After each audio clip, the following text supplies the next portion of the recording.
Tu conduis sur l'autoroute et un semi-remorque de 18 roues arrive rapidement derrière toi. Tu dois changer de voie. Tu regardes dans le rétroviseur. Y a-t-il assez d'espace? Et tu remarques ces mots sur le rétroviseur. Les objets dans le rétroviseur sont plus proches qu'ils ne le paraissent. C'est la même chose avec la galaxie de la Voie lactée. Une autre galaxie se dirige vers nous, et comme le semi-remorque, elle est plus proche qu'elle n'y paraît. La galaxie d'Andromède, qui était baptisée à l'origine M31 par Charles Messier dans son catalogue des 110 objets flous en 1774, est désormais officiellement appelée NGC 122. C'est le nouveau catalogue galactique 122 en anglais. Andromède, une galaxie en spirale plus grande que la Voie lactée, est si grande et si proche que tu peux la voir sans télescope. En fait, à l'œil nu, elle apparaît à moitié moins large que la Lune. On estime que la galaxie d'Andromède contient 1 trillion d'étoiles, alors que la Voie lactée n'en contient que 300 à 400 milliards. Pour voir la galaxie d'Andromède, tu dois laisser les yeux s'adapter à l'obscurité. Cela peut prendre environ 10 minutes pendant que tes pupilles se dilatent pour absorber le plus de lumière possible. M31 est mieux vu de la fin de l'été à l'hiver, lorsque le grand carré de Pégase, le cheval ailé, est au-dessus de nos têtes. Trace une ligne à travers le grand carré en diagonale vers le haut à partir de l'étoile du coin inférieur. Puis, va un peu plus loin que le carré. La voilà! Mais tu ne pourras toujours pas voir sa taille réelle, à moins que tu ne la regardes du coin de l'œil. Si tu la fixes droit dans les yeux, la galaxie aura tendance à s'effacer. Tu dois utiliser ta vision périphérique pour apprécier la taille de la galaxie d'Andromède. La vision périphérique, ou vision détournée, te permet de voir la lumière de façon plus sensible la nuit, mais sans couleur. Les marins utilisent la vision détournée depuis des siècles pour voir les lumières faibles sur l'océan ou sur la Terre. Aristote a utilisé la vision détournée pour observer l'amas d'étoiles M41 dans Canis Major, comme il l'a décrit dans son livre Meteorologica. Sur une photo prise au télescope, la galaxie d'Andromède semble 6 fois plus large que la Lune, car à l'œil nu, nous ne voyons que le centre lumineux de la galaxie. Une photographie télescopique montre à quel point les bras spiraux de M31 sont vraiment massifs. Et cette galaxie massive se dirige vers nous. Nous sommes face à une future collision massive de galaxies aux proportions vraiment galactiques. Quand cela arrivera, l'humanité devra peut-être aller habiter dans une autre galaxie. Nous irons peut-être dans la galaxie du Moulinet, située dans l'astérisme de la Grande Casserole. Comment savons-nous que la galaxie d'Andromède se déplace vers nous? Grâce à un outil appelé spectroscope. Après l'appareil photo, le spectroscope est l'accessoire le plus important d'un télescope. Sauf pour l'œil humain. Nos yeux ne voient que la lumière. Tu ne vois pas réellement ce gros cheval dans ton œil. Tu ne perçois que la lumière réfléchie par le cheval dans tes yeux. C'est la même chose avec l'espace. Nous ne voyons que la lumière qui en provient. Donc, si nous voulons comprendre l'espace, nous devrons comprendre la lumière. Et ce n'était pas une tâche facile pour les astronomes du 19e siècle. L'invention du spectroscope a été une grande avancée dans la compréhension de la lumière venant de l'espace vers la Terre. Avec un spectroscope, les astronomes peuvent dire dans quelle direction se déplacent les objets dans l'espace, ainsi que les éléments qui fabriquent la lumière. Quand tu entends une ambulance qui s'approche, tu entends la sirène devenir plus forte et plus aiguë. Et quand elle dépasse et s'éloigne, tu entends le son de la sirène devenir plus faible et plus grave. Le changement de fréquence du son dépend entièrement du mouvement de la source. C'est ce qu'on appelle l'effet Doppler, d'après le physicien et mathématicien autrichien Christian Johann Doppler, qui a expliqué cet effet pour la première fois en 1842. La sirène de l'ambulance ne change pas de volume. Lorsque l'ambulance approche, les ondes sonores sont comprimées et lorsqu'elles s'éloignent, elles sont étirées. Le spectroscope montre que les ondes lumineuses présentent le même effet Doppler que les ondes sonores. Elles sont comprimées lorsque l'étoile ou la galaxie s'approche de nous et semblent étirées lorsqu'elles s'éloignent. Par conséquent, la lumière d'une galaxie qui s'approche apparaîtra légèrement plus bleue, du fait d'une légère augmentation de la fréquence, et la lumière d'une galaxie qui s'éloigne apparaîtra légèrement plus rouge que la normale, à cause d'une légère diminution de la fréquence de la lumière. En 1929, Edwin Hubble, dont le célèbre télescope spatial porte le nom, a publié son étude spectroscopique de 46 galaxies. La lumière de toutes les galaxies sauf une tendait vers le rouge, c'est-à-dire qu'elles s'éloignaient toutes, sauf une. L'étude de Hubble a fourni la première preuve que l'univers était en expansion. Plus une galaxie était éloignée de la Voie lactée, plus elle s'éloignait rapidement. C'était aussi la première preuve que l'univers a commencé par un Big Bang. La seule galaxie dont la lumière était décalée vers le bleu, se déplaçant vers la Voie lactée, était M31. La galaxie d'Andromède, la galaxie la plus proche. 400 000 km/h semble être une vitesse plutôt élevée pour une collision. C'est la vitesse qu'indiquent les mesures spectroscopiques du décalage vers le bleu d'Andromède. Ce sera un gros problème quand cela se produira. Mais quand cela va-t-il se produire ? Pour déterminer quand les deux galaxies entreront en collision, nous devons déterminer la distance qui les sépare. Et pour cela, nous avons besoin de supernovas. Les supernovas de type 1A sont ce qu'on appelle des bougies standards. Tout comme nous savons à quel point une bougie brille, nous savons à quel point une supernova de type 1A brille. C'est sa magnitude absolue. Une supernova de type 1A apparaît lorsqu'une naine blanche s'effondre sous la pression de tout le gaz qu'elle a aspiré d'une étoile compagnon. En observant la galaxie d'Andromède et en mesurant la luminosité apparente d'une supernova dans la galaxie, il est possible de calculer sa distance. Comme l'intensité de la lumière diminue inversement au carré de sa distance, ce que l'on appelle la loi des carrés inversés, il suffit de comparer la luminosité apparente d'une supernova dans la galaxie d'Andromède à sa luminosité absolue pour obtenir une distance approximative de 2,5 millions d'années-lumière. Voilà! Puisqu'une année-lumière fait environ 10 000 milliards de kilomètres, et que la galaxie d'Andromède est à 2,5 millions d'années-lumière, même si elle s'approche à la vitesse d'environ 400 000 km/h, nous avons environ 4 milliards d'années avant la grande collision. Tu peux donc attendre après le déjeuner, voire après le dîner, pour commencer à faire tes bagages. Pour l'anecdote, si nous voyons la galaxie d'Andromède telle qu'elle était il y a 2,5 millions d'années, et qu'elle s'est déplacée vers la Voie lactée pendant tout ce temps, quelle taille aurait-elle maintenant dans le ciel ? Aussi grande que le semi-remorque dans ton rétroviseur. Mais avons-nous vraiment 4 milliards d'années avant que les galaxies ne se percutent ? Il y a plusieurs autres facteurs à prendre en compte. Les galaxies mineures qui sont gravitationnellement liées à la fois à la Voie lactée et à la galaxie d'Andromède seront avalées par leur galaxie hôte. Compte tenu de la répartition asymétrique de la masse qui en résultera, la collision galactique de la Voie lactée et d'Andromède sera affectée. Certains scientifiques disent que ce ne sera pas un choc frontal, mais plutôt tangentiel. Et puis il y a les halos galactiques de chaque galaxie. Voici ce que le projet Amiga a découvert sur le halo d'étoiles et de gaz qui entoure la galaxie d'Andromède. À l'aide du télescope spatial Hubble, les chercheurs ont pu observer comment la lumière de quasars lointains et brillants était absorbée par le gaz, principalement invisible autour de la galaxie d'Andromède. Regarde les résultats. Tu remarques M31 au centre ? Si c'est la même chose pour la Voie lactée, et il n'y a aucune raison de penser que ce serait différent, alors les halos des deux galaxies se touchent en ce moment même. La collision a déjà commencé. On peut aussi se demander quel effet les nuages de matière noire autour de chaque galaxie peuvent avoir sur une collision imminente, ou ont maintenant. Mais assez de spéculation. Dans 4 milliards d'années, le Soleil aura déjà gagné en luminosité pour devenir une géante rouge. Et les humains auront déjà trouvé une autre galaxie à coloniser. Attache ta ceinture, nous mettons le cap sur les endroits les plus bizarres de notre univers. Tu vas découvrir des phénomènes parmi les plus mystérieux auxquels peu de gens ont assisté. Récemment, des astronomes ont découvert que le trou noir supermassif au centre de notre galaxie natale, la Voie lactée, pourrait bien fuir. Qu'est-ce que ça change ? Eh bien, cela pourrait signifier que ce trou noir, appelé Sagittarius A étoile, et dont la masse est 4,1 millions de fois celle de notre Soleil, n'est pas un géant endormi comme on le pensait auparavant. Il pourrait être encore actif. Et la fuite enregistrée par les scientifiques pourrait être le trou qui rote en avalant des nuages de gaz.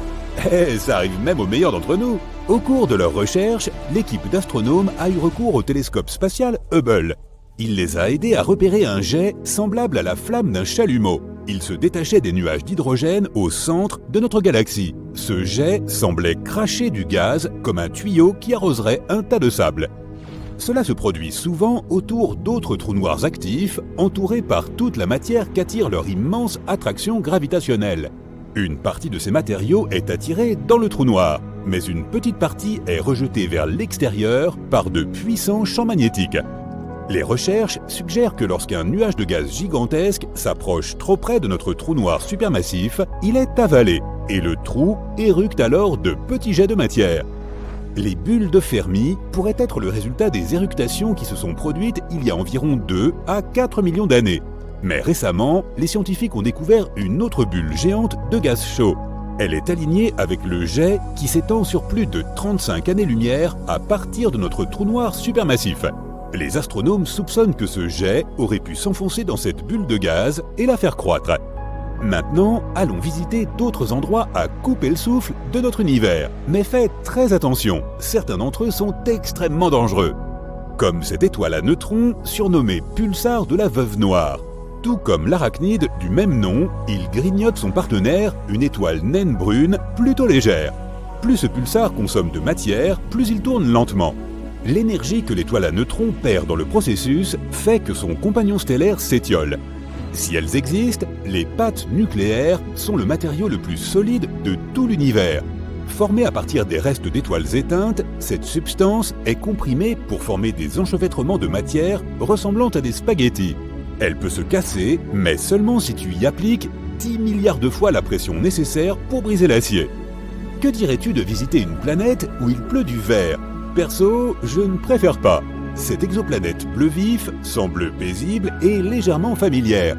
Ne trouves-tu pas qu'elle ressemble légèrement à la Terre? Mais cette apparence charmante dissimule la nature terrifiante de la planète. Les vents soufflent à 8700 km/h à sa surface. C'est 7 fois la vitesse du son. Mais ce n'est pas le pire. Il pleut du verre latéralement sur ce monde extraterrestre en fusion. Les tsunamis solaires sont un phénomène cosmique surnommé événement de terminaison. Ces tsunamis se produisent à l'équateur du Soleil.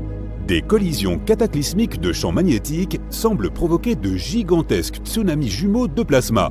Ces tsunamis déchirent la surface de l'étoile, se déplaçant à une vitesse de 300 mètres par seconde. Ils peuvent durer des semaines d'affilée et se produisent toutes les décennies environ. Regarde ce corps spatial. Son surnom est l'Hyperion électrique. Ce satellite de Saturne est l'une des lunes au look le plus bizarre du système solaire. Mais son apparence n'est pas la chose la plus étrange. Cette roche, semblable à de la pierre ponce et constellée d'innombrables cratères, est aussi chargée d'électricité statique et elle se répand dans l'espace. Regarde ça, une planète errante avec des aurores. Perdues dans l'espace et dérivant à travers les galaxies, les planètes errantes ont autrefois été projetées loin de leur étoile mère. Mais l'une d'entre elles, à 200 années-lumière de la Terre, est différente des autres. C'est un objet de la taille d'une planète, mais avec un champ magnétique 200 fois plus puissant que celui de Jupiter. Ce champ est si puissant qu'il génère des aurores scintillantes dans l'atmosphère de la planète. Reste loin des trous noirs. Est-il nécessaire de le rappeler? Oui, ils font partie des objets les plus périlleux de l'univers. Mais qu'en est-il des mini-trous noirs? Contrairement à leurs frères et sœurs massifs, les hypothétiques mini-trous noirs pourraient être vraiment minuscules, pas plus gros qu'un atome. Mais même ainsi, un seul de ces objets minuscules aurait la masse d'1 millier de voitures. Une théorie prétend que des tonnes de micro-trous noirs auraient pu être créés juste après le Big Bang et le début de l'univers. Certains scientifiques vont même jusqu'à affirmer que quelques mini-trous noirs traversent notre planète chaque jour. Ah, je parie que tu vas aimer notre prochain arrêt, une planète de glace brûlante. La lointaine exoplanète Gliese 436b, d'une taille comparable à celle de Neptune, est un paradoxe. Elle est faite de glace chaude. La planète effectue une orbite complète autour de la naine rouge Gliese 436 en seulement 2 jours. Cela signifie qu'elle voyage remarquablement près de son étoile mère. C'est peut-être la raison pour laquelle les températures de la planète descendent rarement en dessous de 430 degrés Celsius. Mais la chose la plus étrange, la planète abrite d'énormes volumes de glace d'eau, connus sous le nom de glace X, qui restent solides malgré les températures étouffantes. Si tu aimes les bijoux, ce prochain monde est fait pour toi, une planète de diamants. À environ 4000 années-lumière de la Terre, il existe une planète qui pourrait bien être qu'un énorme diamant. La planète est plus dense que toutes les autres découvertes jusqu'à présent et se compose principalement de carbone. Elle est si dense que les astronomes pensent que ce carbone pourrait être cristallin et cela pourrait signifier qu'au moins une partie de la planète est faite de diamants. Des lunes en orbite autour d'autres lunes pourraient bien exister, ou pas. Les astronomes ne sont pas encore d'accord sur ce point. Les planètes orbitent autour des étoiles et les lunes orbitent autour des planètes. Mais alors, pourquoi ne peut-il pas y avoir des lunes de lune, également connues sous le nom de sous-satellites, sous-lunes ou lunettes? Les chercheurs affirment que les sous-lunes pourraient bien exister. Mais la Lune haute doit être suffisamment massive, la sous-Lune suffisamment petite, et il doit y avoir une vaste distance entre ces lunes et la planète haute.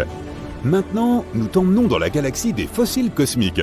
DGSAT-1 est aussi grande que la Voie lactée, mais elle semble presque invisible car ces étoiles sont réparties de façon incroyablement éparse. Mais ce qui rend cette galaxie unique, c'est qu'elle trône absolument seule, contrairement aux autres galaxies de ce type. Celle-ci se trouve généralement dans des amas galactiques. Cela pourrait signifier que DGSAT-1 s'est formé à une époque différente, probablement 1 milliard d'années à peine après le Big Bang. Et si c'était vrai, cette galaxie serait un véritable fossile cosmique. Maintenant, tu ne pourras pas tellement admirer le prochain phénomène spatial, et cela parce que les gens ne peuvent pas percevoir la lumière infrarouge. Or, le phénomène dont nous parlons est un flux infrarouge provenant de l'espace. Les étoiles à neutrons sont les noyaux effondrés ultra denses d'étoiles géantes. Elles émettent généralement des rayons X ou des ondes radio. Mais en 2018, des astronomes y ont découvert un étrange flux de lumière infrarouge. Il semblait provenir d'une étoile à neutrons située à 800 années-lumière de notre planète. Ce signal a probablement été généré par un disque de poussière entourant l'étoile, mais cette théorie n'a pas encore été démontrée. Derrière l'orbite de Neptune se trouve la mystérieuse ceinture de Kuiper remplie d'immenses objets glacés. Mais le plus curieux dans cette formation spatiale, c'est que les scientifiques ne parviennent pas à expliquer son mouvement.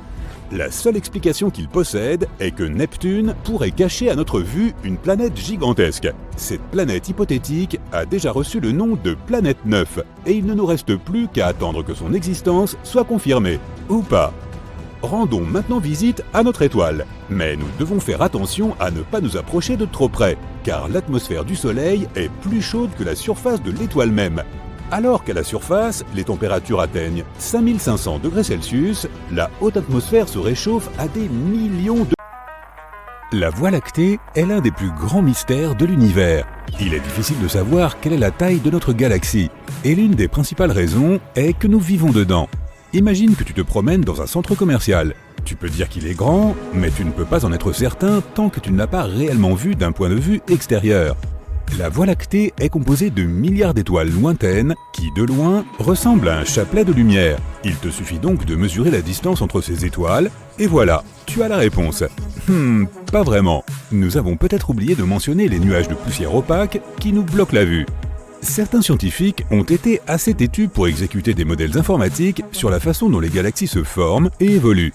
Il y a un halo autour de notre galaxie. Les scientifiques ont donc voulu voir s'il y avait une sorte de cul-de-sac dans la Voie lactée. Ils ont découvert que la Voie lactée s'étendait sur 100 000 années-lumière à partir de son centre. Cela signifie probablement que la galaxie entière fait environ 200 000 années-lumière de diamètre. Le problème avec cette estimation est que les halos n'ont pas tendance à avoir une frontière définitive, puisqu'ils s'effacent progressivement. C'est comme pointer une lampe de poche et essayer de voir précisément où la lumière se termine. En 2013, le télescope spatial Hubble a capturé une image de quelque chose situé à 25 millions d'années-lumière. Cela s'est avéré être une galaxie en spirale, appelée plus tard ESO 373-8, avec au moins 7 autres voisins galactiques. Et cette galaxie est aussi fine qu'une crêpe très brillante. Le télescope a également pris une photo d'un autre amas de galaxies situé à 65 millions d'années-lumière, baptisé IC 335. C'est une autre crêpe scintillante qui flotte dans l'immensité de l'espace. Les images prises par le télescope ne sont pas des plus précises. Il est difficile de dire ce que l'on voit exactement. Ces galaxies en forme de disque ont beaucoup de nuages de poussière qui peuvent s'étendre sur des centaines d'années-lumière. Elles sont principalement situées près des centres des galaxies et sont invisibles à la lumière ordinaire. Mais on peut les détecter à l'aide d'un filtre bleu. Quoi qu'il en soit, cette galaxie, IC 335, est un disque ovale avec d'énormes nuages de gaz et de poussière. Cela signifie que des étoiles y apparaissent constamment. Mais toutes les galaxies ne créent pas d'étoiles. Une galaxie naît sous la forme d'une boule géante de gaz en rotation lente qui s'effondre progressivement sur elle-même. Lorsqu'elle commence à tourner de plus en plus vite, la forme de crêpe apparaît. C'est comme faire tourner la pâte à pizza en l'air après l'avoir roulée en boule. La garniture est constituée d'étoiles et la sauce de nuages de poussière et de gaz. Toi aussi, tu commences à avoir un peu faim ? Certaines galaxies peuvent perdre leur gaz et leur poussière si elles font partie d'un amas. Toutes ces mini-galaxies gravitent alors autour de leur centre de masse commun, le gaz les séparant. Lorsqu'une galaxie discale les traverse, comme un train à grande vitesse, la pression peut emporter cette poussière et ce gaz. De loin, on dirait qu'il s'agit d'un DVD que tu es sur le point de lire. Mais si tu voyageais à des millions d'années-lumière pour regarder de plus près, tu verrais un disque diffus rempli d'étoiles. Tu ne serais même pas capable de dire que tu es à l'intérieur. Tu verrais aussi une tache lumineuse de poussière laissée par les géantes rouges au milieu de la galaxie. Les géantes rouges sont des étoiles massives et très brillantes dont la température de surface est basse. Mais les images de ces galaxies ne nous montrent pas vraiment leur vraie couleur. Les systèmes d'imagerie maquillent certaines de ces teintes pour que tu n'aies pas à regarder quelque chose de flou ou de granuleux. Les gens ne connaissent pas vraiment les vraies couleurs des galaxies lointaines. Notre galaxie contient beaucoup de gaz, donc il ne faut pas s'attendre à ce qu'elle se dessèche de sitôt. En fait, la Voie lactée produit toujours de nouvelles étoiles. Environ 7 par an.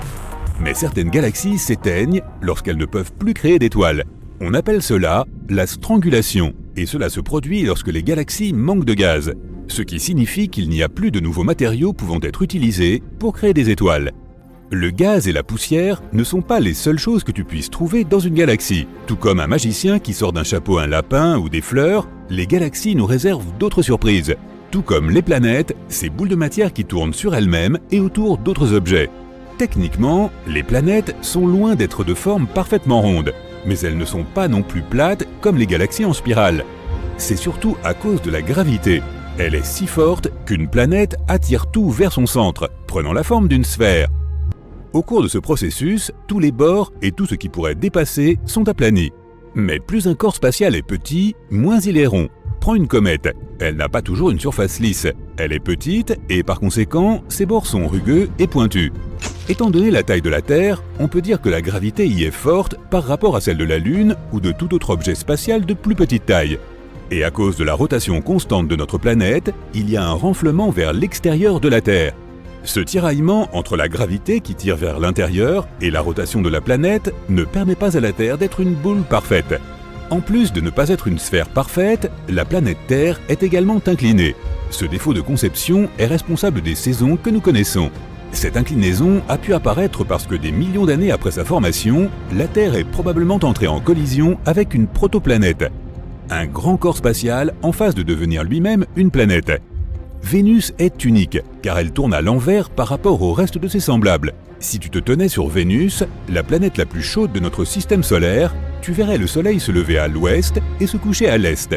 Mais il faudrait que tu arrives à l'heure pour observer ce phénomène. Une journée sur Vénus dure plus de 240 jours terrestres. Pendant longtemps, les scientifiques ont cru que la forte attraction du Soleil sur Vénus était responsable de la longueur de ses journées. Mais une nouvelle théorie affirme que Vénus avait l'habitude de tourner comme la Terre et le reste des planètes. Sauf qu'à un moment donné, elle a simplement inversé son axe à 180 degrés. Cela ne veut pas dire que la planète s'est brusquement arrêtée à mi-chemin de sa rotation et a commencé à tourner à rebours. Une théorie suggère qu'une grande comète ou un autre objet a frappé la planète dans le passé. Cela aurait pu l'amener à changer le sens de sa rotation. Mais de nombreux scientifiques doutent de cette théorie. Si tu observes la Lune pendant un certain temps, tu remarqueras peut-être que tu vois la même face toutes les nuits. Il s'avère que la Lune tourne bel et bien, mais très lentement. Le satellite naturel de notre planète met 27 jours terrestres pour tourner autour de son axe. De plus, la Lune tourne sur elle-même à la même vitesse qu'elle tourne autour de la Terre. Le côté que nous voyons toujours s'appelle la face visible de la Lune. Et le côté qui ne nous fait pas face est, tu l'as deviné, la face cachée de la Lune.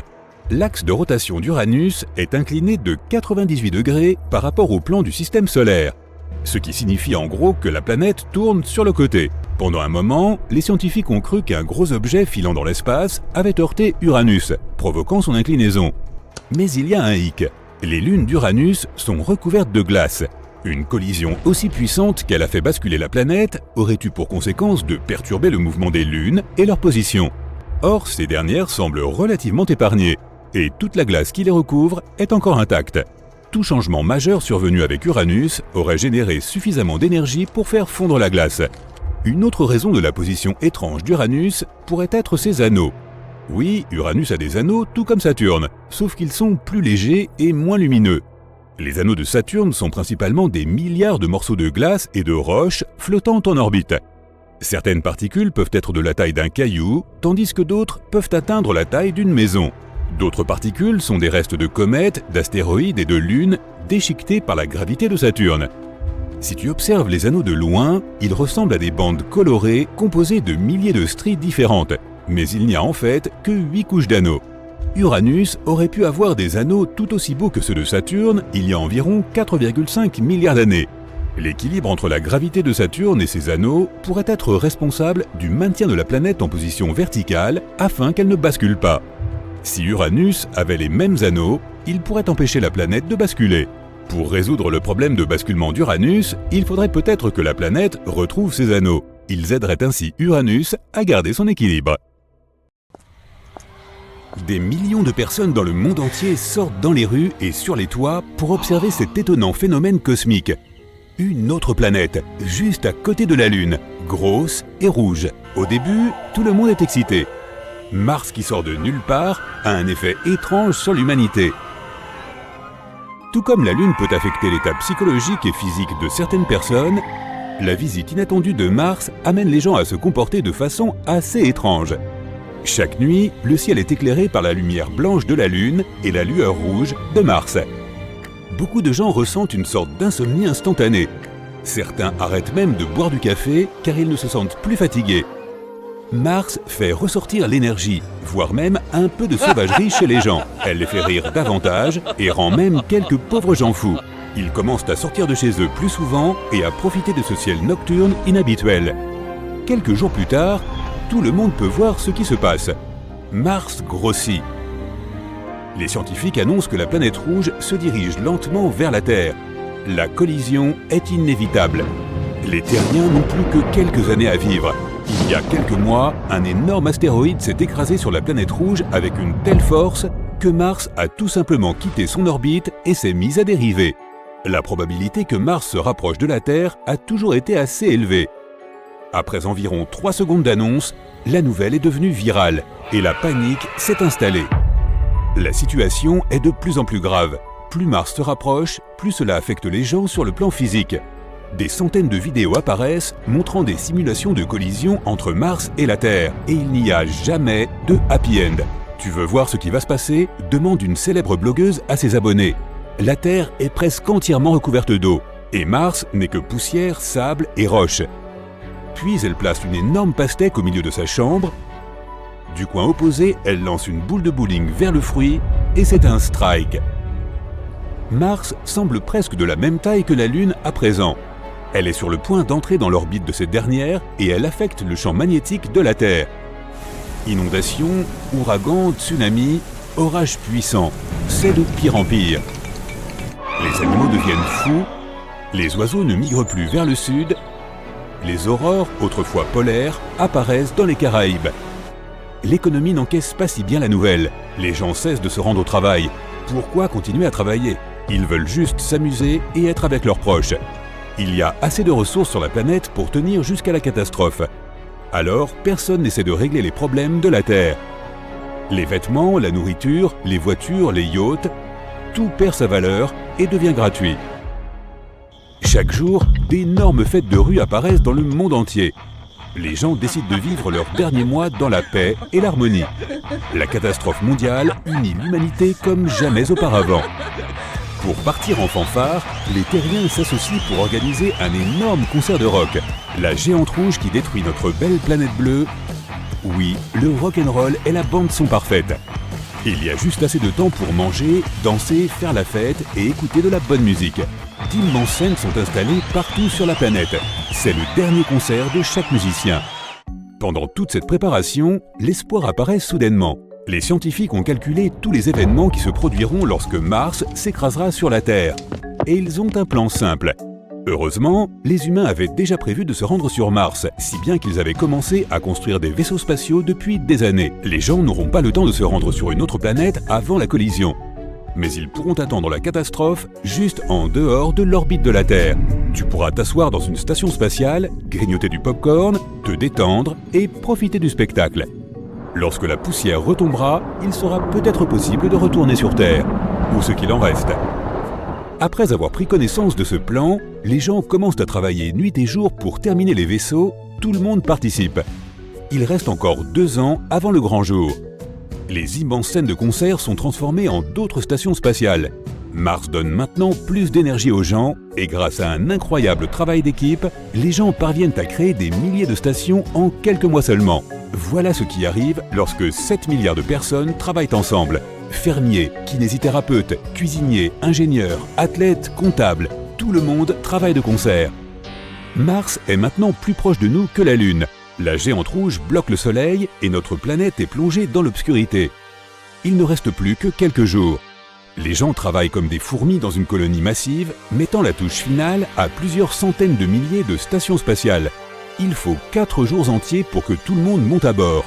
Sans compter le chargement des données essentielles, animaux, poissons, graines, plantes, légumes, fruits, jeux vidéo. La géante rouge doit entrer dans l'orbite de la Terre dans quelques jours. C'est à ce moment-là qu'elle prendra vraiment de la vitesse. Mars fait seulement un peu plus de la moitié de la taille de la Terre, mais dans le ciel, elle semble infiniment grosse. Les vaisseaux commencent à décoller. Les gens jettent un dernier coup d'œil autour d'eux, mémorisant chaque centimètre carré. Dans quelques heures, tout va changer pour toujours. Les stations s'envolent suffisamment loin pour sortir de l'orbite. 2 mondes qui entrent en collision devraient quand même avoir une bande-son. Les rockstars de chaque vaisseau organisent un festival de musique de l'espace. Au son impressionnant du hard rock, Mars entre dans l'atmosphère de la Terre et brûle une fine couche de sa propre surface. Cela libère une quantité incroyable d'énergie. Elle devient de plus en plus rapide et s'écrase dans l'océan Pacifique. Le souffle d'une énorme explosion balaie la planète entière. Tout est illuminé par les flammes et tout le monde sur les vaisseaux doit mettre des lunettes de soleil pour ne pas être aveuglé. Notre planète bleue est en train de se transformer en une boule incandescente. La poussière de Mars se mélange à l'eau de la Terre. La force de l'impact traverse la croûte terrestre jusqu'au magma liquide et chaud. Des centaines de morceaux de Mars, dont certains ont la taille de pays entiers, flottent en quelque sorte dans l'atmosphère. La collision génère tellement d'énergie que tous les océans bouillonnent et s'évaporent. Des mers et des rivières de métal fondu se répandent maintenant sur toute la Terre. Des jours, des semaines, des mois passent. Une ceinture composée de fragments de Mars se forme autour de la Terre, comme une version ardente des anneaux de Saturne. Il faudra beaucoup de temps avant de pouvoir atterrir en toute sécurité. Mais l'humanité ne peut pas rester en vie sur les vaisseaux pendant tout ce temps. La nourriture, l'eau et l'oxygène seront épuisés au bout de quelques années. Mais les scientifiques ont déjà un plan. Les vaisseaux actionnent un interrupteur et deviennent d'immenses chambres cryogéniques. Les vaisseaux sont équipés de panneaux énergétiques et la Terre brûlante dégage beaucoup d'énergie.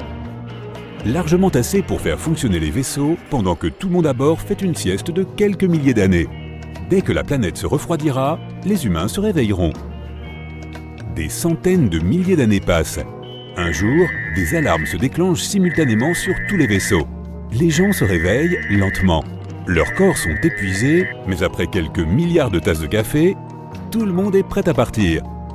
Sur Terre, de nouveaux continents devraient s'être formés et l'atmosphère est très probablement différente. La planète a peut-être perdu son orbite d'origine, elle tourne donc à un angle différent. Les saisons telles que nous les connaissons ont disparu. Toute l'eau sur Terre s'est évaporée dans les premières heures. Mais il y avait d'énormes glaciers sur Mars, qui ont peut-être fondu lors de l'impact. Mars a peut-être partagé son eau avec notre planète. Les nuages de poussière et de saleté devraient être retombés maintenant, et le sol devrait être assez fertile pour faire pousser des choses. Tout ce magma a probablement craché un tas de minéraux et de composés chimiques utiles. Cela va être difficile, mais l'humanité doit d'une manière ou d'une autre s'adapter à la nouvelle Terre. Les gens sont prêts à tout. Tous les terriens courent vers les fenêtres les plus proches pour voir à quoi ressemble leur planète bien-aimée après tous ces siècles. Mais où est-elle? Les gens se tordent le cou, regardent la zone vide où se trouvait la Terre. L'impact de Mars a été si fort qu'il a poussé la Terre hors de son orbite autour du Soleil, et elle a disparu. Super, qu'est-ce qu'on va faire maintenant? Un type barbu attrape une guitare et dit « On n'a plus qu'à jouer ». Il te regarde fixement et tu le regardes en retour. Un œil géant qui semble t'attirer dans l'abîme. Tu le survoles à bord de ton vaisseau spatial. Mais aussi effrayé que tu puisses être, il te faut quand même faire ton travail. Tu diriges donc ton vaisseau vers la surface de la planète rouge. Et oui, c'est là que tu te trouves, à survoler Mars. Mais chaque chose en son temps. Tu prends un moment pour te rappeler tout ce que tu sais au sujet de la 4e planète la plus proche du Soleil. C'est la dernière des planètes intérieures. Ce sont ces planètes qui se trouvent dans le périmètre de la ceinture d'astéroïdes. On les appelle aussi des planètes telluriques, car elles sont composées de roches et de métaux. L'atmosphère de Mars est beaucoup plus fine que celle de la Terre. Elle contient 95% de dioxyde de carbone et à peine 1% d'oxygène. En d'autres termes, n'envisage même pas de retirer ton casque. De toute façon, il n'y a pas de temps à perdre. Tu atterris à la surface de la planète et tu te retrouves au beau milieu d'un monde rouge brunâtre. Heureusement que tu portes une combinaison spatiale. L'endroit est glacial. Le thermomètre cousu dans la manche de ta combinaison indique moins 62 degrés Celsius. Il est temps de faire ton premier pas sur la surface martienne. La planète a l'air assez colorée, et la teinte d'une zone spécifique dépend des minéraux qui composent son terrain. Le sol sous tes pieds est couvert d'une fine poussière. Elle ressemble à de la rouille. La même poussière orangée se trouve en suspension dans l'air. Heureusement que tu as ta propre réserve d'oxygène et que tu n'as pas besoin de respirer l'air martien. Cette couche de poussière qui recouvre la surface de Mars peut avoir une épaisseur de 2 à 12 mètres. Tu croises les doigts en espérant ne pas être avalé par les sables mouvants martiens. Tu commences à marcher et tu te sens très léger. Mars ne représente que 15% du volume de notre planète et à peine 11% de la masse terrestre. Cela signifie que la gravité est beaucoup plus faible ici. Cette attraction ne représente que 38% de celle qui règne à la surface de la Terre. Tu fais de petits sauts, puis tu essayes de courir sur plusieurs centaines de mètres. Tu n'as même pas transpiré une goutte. Ce qui rend l'exploration à pied plus difficile, c'est que la surface de la planète est très accidentée, couverte de cratères et de volcans, d'anciens lits de lacs asséchés et de canyons. Tu vois quelque chose d'énorme qui se dresse à l'horizon. Mais tu essayes de réprimer ta curiosité. Tu auras suffisamment de temps pour découvrir de quoi il s'agit plus tard. Soudain, un nuage massif apparaît au loin. On dirait qu'un énorme troupeau s'approche de toi au galop. En réalité, tu ferais mieux de remonter à bord de ton vaisseau et de t'envoler aussi vite que possible. C'est l'une des fameuses tempêtes de poussière martienne. Elles se produisent principalement pendant l'été dans l'hémisphère sud de la planète rouge. Et elles peuvent parfois recouvrir la planète entière. On peut même apercevoir les plus grandes d'entre elles depuis la Terre. Tu sautes dans ton vaisseau et tu mets le cap sur l'œil qui t'avait tant effrayé. Des canaux sinueux, qui ressemblent à des veines, traversent ce globe oculaire. Mais plus tu t'approches, moins cela ressemble vraiment à un œil. Bientôt, tu réalises que c'est un cratère. Il est gigantesque, près de 30 km de diamètre. Autour du cratère, qui semble même avoir une pupille, se trouvent d'autres cratères encore plus grands. Ils se sont probablement formés il y a des milliards d'années. C'est à cette époque que Mars a dû essuyer les multiples assauts de roches venues de l'espace. Mais pourquoi ce cratère oculaire est-il plus sombre que le paysage environnant? Les scientifiques pensent qu'autrefois, de l'eau martienne se trouvait dans l'énorme fosse. Et tu te souviens de ces canaux? Ce sont eux qui transportaient probablement cette eau. Comme le cratère était rempli d'eau, cela a empêché certaines substances et certains minéraux de s'éroder. Maintenant, tu te souviens de cette chose imposante à l'horizon? Il est temps d'aller l'explorer. Quand tu t'en approches, tu réalises qu'il s'agit du plus grand volcan bouclier de tout le système solaire, Olympus Mons. Il fait plus de 595 km de diamètre, ce qui est presque la même taille que l'État d'Arizona. Tu inclines la tête. Waouh, la montagne fait 25 km d'altitude. Elle est aussi entourée de falaises de 6 km de haut. Faisons quelques comparaisons pour mieux visualiser la taille de ce volcan. Le plus grand volcan sur Terre est le Mauna Loa, qui s'élève à environ 4000 mètres au-dessus du niveau de la mer et s'étend sur 120 km. Cela semble impressionnant, mais le volume d'Olympus Mons est environ 100 fois plus conséquent que celui du Mauna Loa. Le géant martien pourrait avaler toute la chaîne des îles hawaïennes, de Kauai à Hawaï. Mais pourquoi ce volcan est-il si grand? Cela pourrait être le résultat d'une gravité plus faible et d'une fréquence d'éruption plus élevée. Ou la raison pourrait venir de la croûte de la planète rouge, qui est très différente de celle de la Terre. Elle est statique. Sur notre planète, la croûte est composée de 15 à 20 plaques tectoniques en mouvement constant. Lorsque les plaques se déplacent sur des points chauds regorgeant de lave, de nouveaux volcans se forment et ceux qui existaient déjà s'éteignent. C'est pourquoi la lave peut atteindre la surface par de nombreuses débouchées. Mais sur Mars, la croûte n'est pas scindée en plaques similaires à celle de la Terre. Et la lave n'a rien d'autre à faire que de s'accumuler dans un seul très grand volcan. Alors, pourquoi ne pas regarder cette énorme montagne de plus près? Mais à peine es-tu descendu de ton vaisseau que le sol martien sous tes pieds se met à trembler. C'est un tremblement de Mars.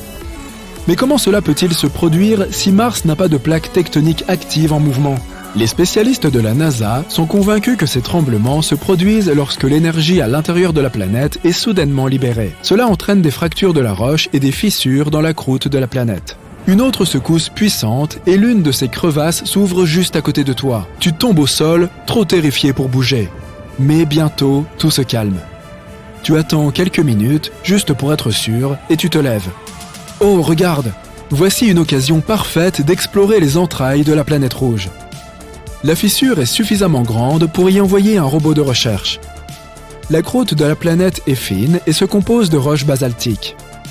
L'épais manteau qui entoure le noyau de la planète est composé de silicate, d'oxygène et de quelques autres minéraux. Tu pourrais le comparer à une sorte de dentifrice fait de roches. Le manteau martien est aussi moins imposant que celui de la Terre. Son épaisseur n'est que de 1300 à 1800 km. Quant au noyau de la planète, il est composé principalement de fer, de nickel et de soufre et mesure entre 1400 et 1900 km de large. Ce noyau ne bouge pas.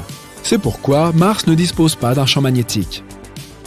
Malheureusement, ton drone est maintenant perdu dans les profondeurs de la planète rouge. Tu le laisses là et continues ton exploration. Ta prochaine destination est Valles Marineris. Ce nom évoquerait presque une sauce tomate à l'italienne, mais c'est en réalité un immense canyon, ou plutôt un système de canyons, qui longe l'équateur de Mars. Il est tout aussi impressionnant qu'Olympus Mons, plus de 4200 km de long et plus de 6 km de profondeur. Il est tellement vaste qu'il pourrait s'étendre sur l'ensemble des États-Unis, du Pacifique à l'océan Atlantique. Faisons une autre comparaison. L'un des canyons les plus célèbres de la Terre est le Grand Canyon en Arizona. Mais il est 10 fois moins long et environ 4 fois moins profond que le canyon de Mars. Certains scientifiques pensent que Valles Marineris est le bord d'une énorme plaque tectonique. Elle se déplace si lentement que presque rien ne s'est produit dans cette région depuis des millions d'années. Et le mouvement de cette plaque a probablement commencé il y a 3,5 milliards d'années. Bref, la seule chose qu'il reste sur ta liste de choses à faire aujourd'hui est de visiter les lunes de Mars. Elles sont parmi les plus petites du système solaire. Phobos est la plus grande des deux. Elle orbite à seulement 6000 km au-dessus de la surface martienne. Il n'y a aucune autre lune connue qui se déplace plus près de sa planète mère. Elle orbite autour de la planète rouge 3 fois par jour, alors que la seconde lune, Deimos, a besoin de 30 heures pour effectuer son orbite. Phobos se rapproche de plus en plus de Mars, environ 2 mètres tous les 100 ans. D'ici 50 millions d'années, elle s'écrasera sur la planète ou se brisera pour former un anneau autour d'elle. Heureux mais épuisé, tu retournes à ton vaisseau spatial. Demain, tu continueras à explorer la magnifique planète rouge. Et qui sait quelles nouvelles trouvailles t'attendent? Mars est une planète aride, rocheuse et stérile. Il est difficile d'imaginer qu'il fut un temps où la planète rouge aurait pu avoir un paysage similaire au nôtre. Mais les scientifiques pensent que c'était le cas il y a des millions d'années et que Mars abritait alors de vastes océans d'eau liquide. Début 2021, la NASA a envoyé son rover le plus avancé sur la planète rouge. Sa mission est de rechercher tous les signes de vie microbienne qui puissent suggérer le passé de cette planète. Ils ont nommé le rover Persévérance, ou Percy pour faire court. Même l'atterrissage initial de Percy sur Mars a été une avancée scientifique. Le rover s'est posé en utilisant l'autonavigation ainsi que des caméras embarquées pour suivre la surface de la planète et trouver l'endroit idéal pour se poser. Cela aide les scientifiques à déterminer les meilleures options d'atterrissage pour les futures missions sur Mars. Percy parcourt actuellement la planète rouge, guidé par un nouveau système d'autonavigation très avancé. Il passe la majeure partie de ses journées à analyser les formations rocheuses. Percy est équipé d'un laser de pointe qui tire un minuscule rayon dans les roches. Le laser crée un plasma à partir des échantillons rocheux. Ensuite, le spectrographe embarqué de Percy analyse le plasma pour identifier la composition chimique de la roche. Deux des découvertes les plus importantes de Percy jusqu'à présent sont des roches qui ont été surnommées Maz et Yigo. Ces mots viennent du dialecte Navajo en hommage à un ingénieur de la NASA de la tribu amérindienne des Navajos. Maz signifie Mars et Yigo signifie diligent. Ces deux roches ont une composition semblable à celle du sel, ce qui signifie que ce sont des roches ignées. Si tu n'es pas familier avec les espèces de roches, sache que le terme igné signifie que la roche a été formée à partir d'une éruption volcanique. La forme actuelle de Maz et Io suggère qu'elles ont été moulées par un environnement aqueux. Cela pourrait être la preuve que Mars était autrefois rempli d'eau. Une autre chose intéressante découverte récemment a été surnommée Arbor Seal, autrement dit le phoque. Il s'agit d'une roche sombre et lisse qui, selon les scientifiques, a été sculptée par de puissants vents du nord-ouest et qui ressemble à cet animal marin 6 joueurs. Depuis des décennies, les scientifiques ont émis des théories sur les vents et les conditions météorologiques sur Mars. Cette découverte semble confirmer leur modélisation météorologique actuelle de la planète. Percy a renvoyé plus de 20 000 images depuis son arrivée sur Mars en février, y compris un selfie qui a mis Internet en émoi. Des fichiers audio ont également été envoyés depuis la mission sur Mars. Pour la toute première fois, nous pouvons écouter les sons ambiants sinistres des vents extraterrestres sur le paysage martien. Tout cela grâce au microphone embarqué du rover. Pour la toute première fois également, de l'oxygène a été produit à l'aide de la technologie humaine sur une autre planète. À l'intérieur de Percy se trouve une boîte plaquée d'or de la même taille qu'une batterie de voiture. C'est l'unité MOXIE. MOXIE est l'acronyme de Mars Oxygen In Situ Resource Utilization Experiment. Oui, c'est un peu long à dire. L'atmosphère de Mars est composée à 95% de dioxyde de carbone. L'unité MOXIE diffuse le dioxyde de carbone et grâce à un processus chimique complexe, le transforme en oxygène. L'unité a produit une quantité modeste, mais tout de même historique, de 5 grammes d'oxygène. Cela équivaut à environ 10 minutes d'air respirable. C'est aussi un bon signe en vue de ce que l'on pourrait faire à l'avenir. Qui sait, peut-être qu'un jour MOXIE pourra produire suffisamment d'oxygène pour alimenter une colonie humaine sur Mars. Pour l'instant, les scientifiques se concentrent davantage sur le fait que MOXIE produise suffisamment d'oxygène pour créer du carburant pour fusée. Pour propulser un vaisseau spatial moderne de taille standard sur Mars, il faudrait 7 tonnes de carburant pour fusée et 25 tonnes d'oxygène. Ce serait bien trop lourd pour qu'un vaisseau spatial puisse les apporter depuis la Terre. Donc, s'il doit y avoir un jour une mission habitée vers et depuis Mars, il doit y avoir un moyen de créer du carburant sur la planète. Pour ceux qui s'inquiètent de la solitude de Percy, il a en fait un compagnon spécial avec lui. Rangé à l'intérieur du rover lors de sa descente vers Mars, il y avait un petit hélicoptère coûteux nommé Ingenuity, mais appelons-le Genie pour faire court. Le développement de ce mini-hélicoptère a coûté 80 millions de dollars à la NASA. Mais chaque centime en a valu la peine, car Genie est entré dans l'histoire en effectuant le premier vol de drone motorisé sur un autre monde. Genie a été un exploit scientifique, car les ingénieurs ont d'abord lutté pour concevoir un hélicoptère assez petit pour être rangé dans un rover interplanétaire, mais assez puissant pour s'envoler depuis une autre planète. Après le succès de Genie, les scientifiques collectent maintenant les données de cet hélicoptère unique en son genre pour aider à la conception de micro-drones intelligents ici sur Terre. L'hélicoptère est utilisé pour explorer les terrains qui ne conviennent pas au rover. Genie plane au-dessus du paysage martien afin de collecter des données et prendre des photos aériennes à renvoyer sur Terre. Genie est alimenté par des panneaux solaires situés au-dessus des pales du rotor. Les scientifiques craignaient que les panneaux ne soient recouverts d'une épaisse couche de poussière martienne et que l'hélicoptère ne soit plus alimenté. Heureusement, le flux d'air provenant des pales nettoie automatiquement les panneaux solaires de Genie. À l'intérieur de ces mécanismes, Genie transporte un petit morceau de tissu de la taille d'un timbre-poste provenant de l'avion historique de 1903 des frères Wright. C'est un hommage aux pionniers de l'aviation. Le rover Curiosity a atterri pour la première fois sur Mars en 2012 et erre sur la planète rouge depuis plus de 12 ans. Curiosity n'a pas été conçu pour détecter la vie comme l'a été Perseverance, mais plutôt pour déterminer si Mars possède les éléments nécessaires au développement de la vie. Cela comprend des éléments comme de l'eau liquide, du carbone et des sources d'énergie. Curiosity a trouvé un site que les scientifiques ont appelé la baie de Yellowknife. Ce site abritait autrefois un lac. Le rover a découvert des minéraux laissés par les eaux, montrant que l'eau du lac n'était ni trop acide ni trop salée. Elle aurait eu un pH équilibré.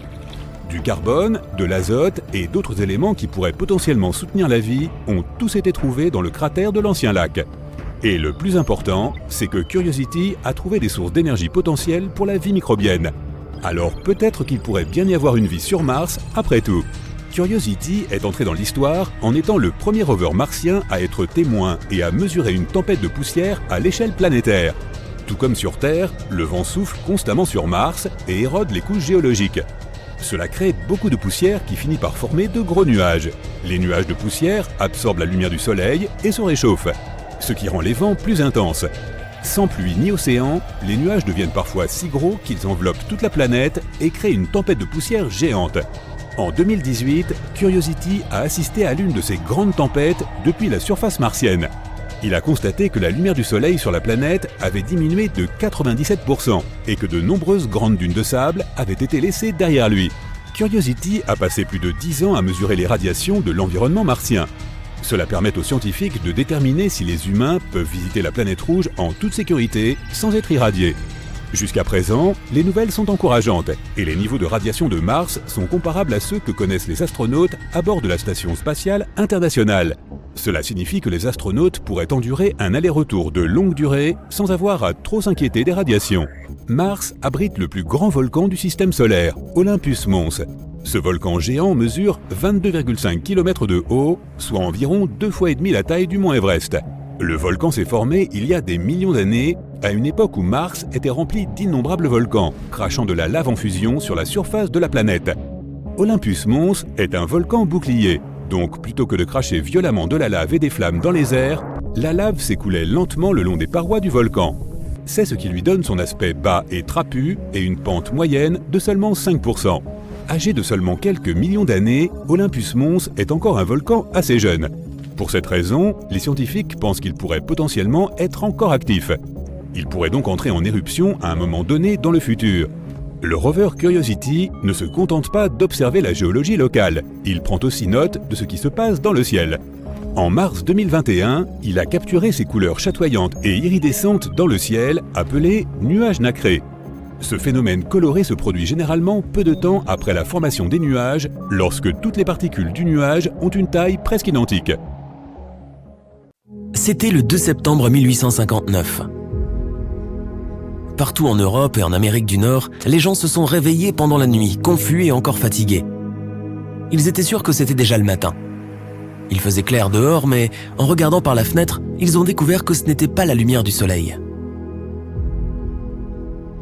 Le ciel était éclairé par d'innombrables aurores très intenses, rouges, vertes et violettes. Elles étaient tellement brillantes qu'on pouvait lire un livre comme si c'était en plein après-midi. Elles sont apparues même dans des régions où elles n'avaient jamais été observées auparavant, comme Cuba, les Bahamas, la Jamaïque et Hawaï. Ces incroyables effets visuels n'étaient pas la seule chose qui hypnotisait et effrayait les gens.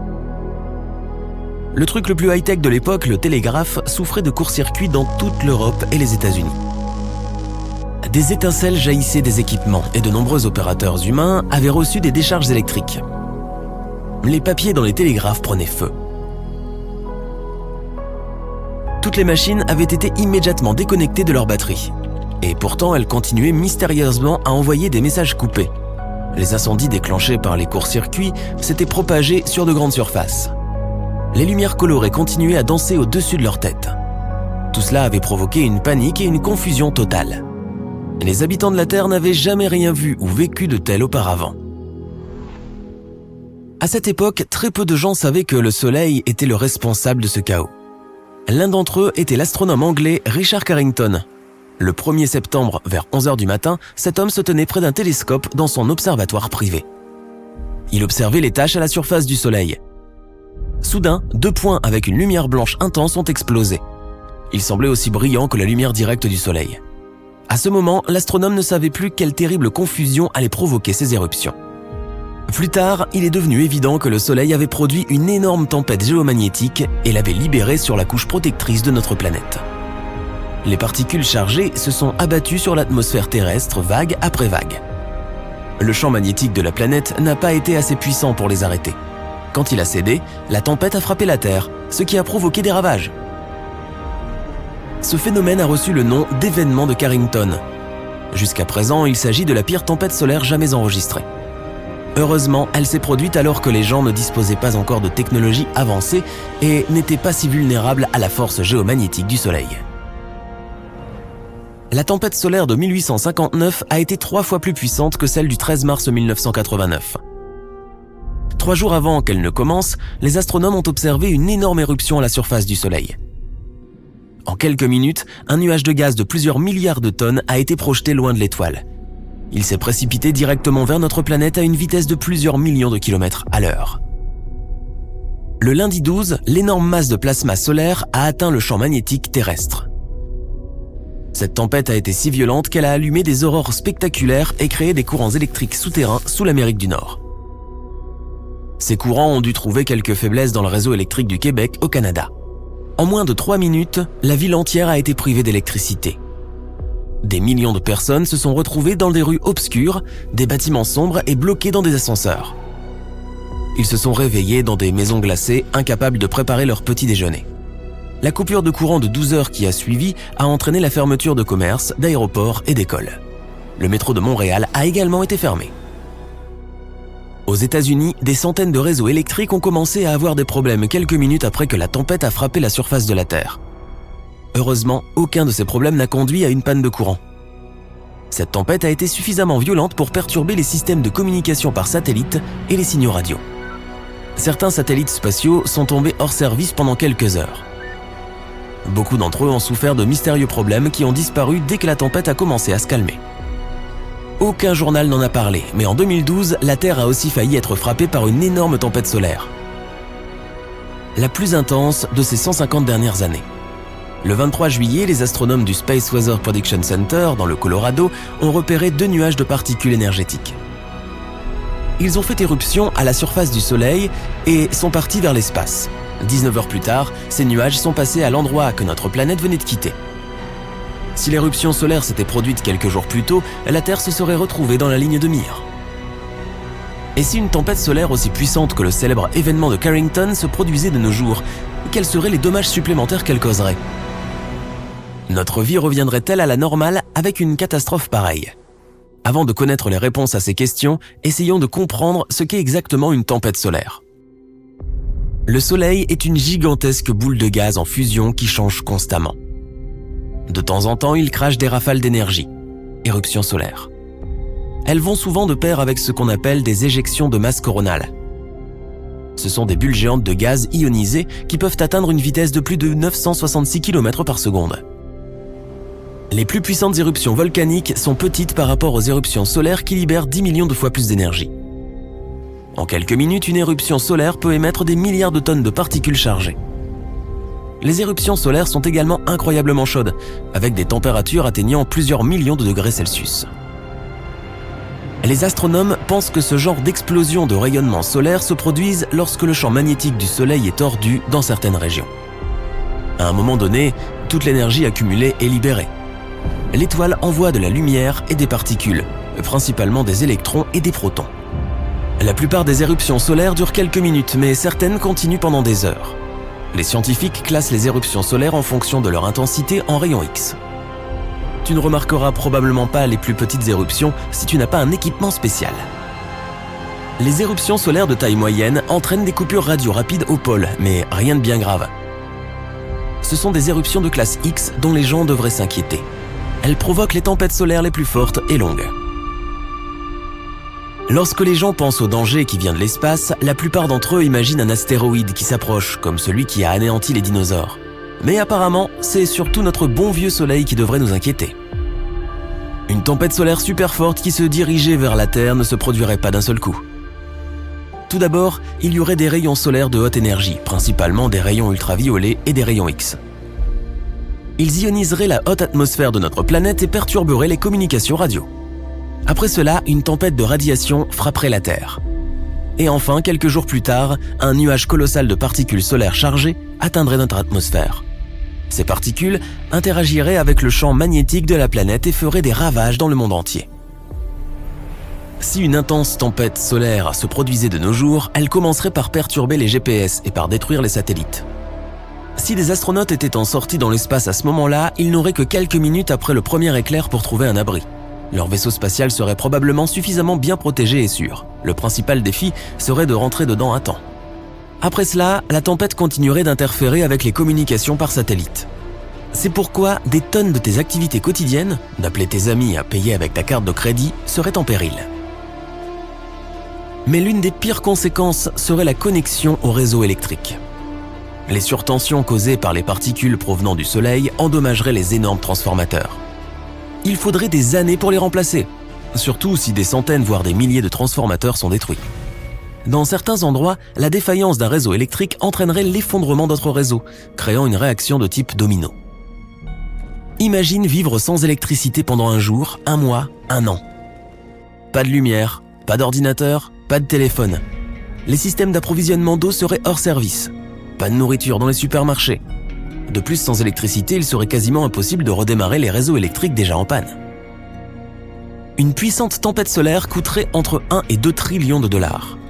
Et ce, juste pendant la première année qui suivrait son apparition. Il faudrait encore 4 à 10 ans au monde pour s'en remettre. Les dommages causés à toutes sortes de satellites atteindraient à eux seuls 70 milliards de dollars. Sous des aurores majestueuses, les gens devraient s'habituer à un nouveau mode de vie, radicalement différent. Il n'y a aucun doute que nous recevrions une sorte d'avertissement avant. Partout dans le monde et dans l'espace, les équipements modernes n'arrêtent pas d'observer le Soleil, ne serait-ce que pendant une seconde. Si une méchante tempête solaire se produisait, les gens auraient un peu de temps pour se préparer, entre plusieurs heures et quelques jours.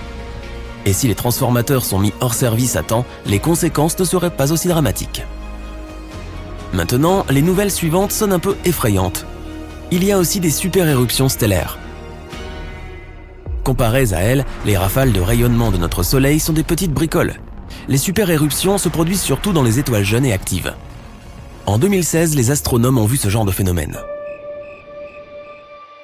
Une étoile située à 1500 années-lumière de la Terre a produit une éruption 10 milliards de fois plus puissante que toutes celles qui ont jailli de notre Soleil. Cela ne signifie pas que nous sommes en sécurité ici, sur Terre. Même notre Soleil, avec son âge moyen, sait comment produire des super-éruptions.